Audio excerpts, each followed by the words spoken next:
afternoon, everybody. The Foundation Fighting Blindness hosted its annual Tampa Bay Area Vision Walk just a few blocks away from our studios at Al Lopez Park in West Tampa. The woman at the helm was the former Mrs. America and the reigning Mrs. World. Her name is April Lafriou.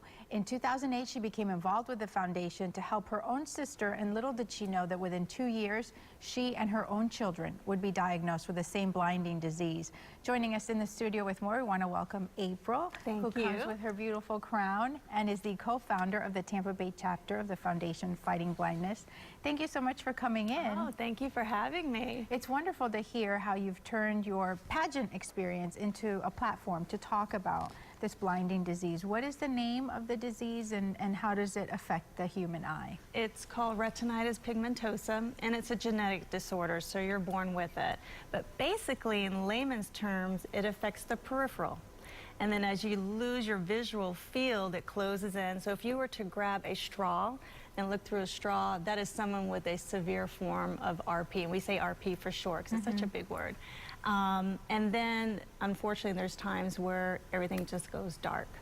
So it's the opposite of macular degeneration. Macular affects the central, and then they have to rely on their peripheral for vision. So it's the opposite of MD, which is macular degeneration. Is there, I'm almost afraid to ask the question, is there a cure? I mean, when you're looking at the possibility for you and your family, is there a cure?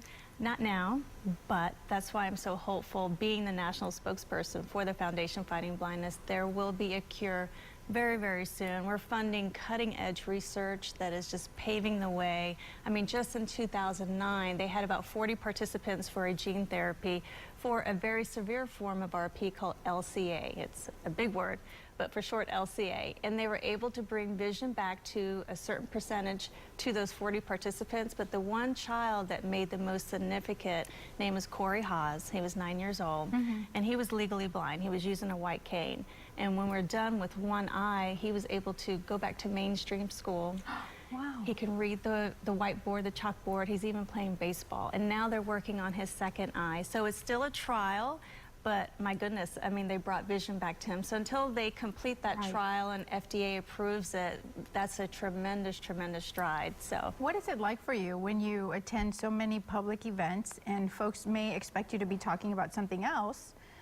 When they see your crown and your beautiful sash, and then you start talking about blindness and vision and research. What has that experience been like for you? Typically their mouth drops. Because when I do walk in, they think I'm going to talk about eyelashes or high heels. And I've made it a point when I started reigning any appearance to have 5 minutes at the microphone. So every appearance I've made, I've had the ability to speak and share my story. And I must say, when I first walk in, they have a different perception because you have all those reality TV shows about pageants. And then when I'm done speaking and I'm walking out that door, I get so many people saying, thank you for changing my perspective on a beauty queen, and thank you for doing what you're doing and using it for a positive way. So, how old are your children?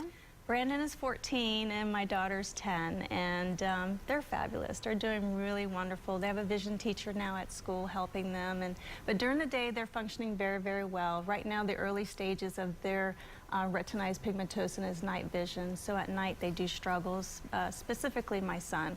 But they're beautiful, and you know, with many prayers and a lot of funds and awareness, we will find that cure. Thank you for all that you're doing. Thank you for coming in. Yes, thank you so much. And this is my last appearance as Mrs. World. 2 weeks I have to pass on the title in China. In China. In well, China. We are very happy that you're doing your last appearance here on Positively Tampa Bay. Thank you for coming. Thank you so much. If you at home would like to learn more about the Foundation for Fighting Blindness, please visit online. There's the website on your screen, and we will have more pictures and more stories from April coming back on our Facebook page.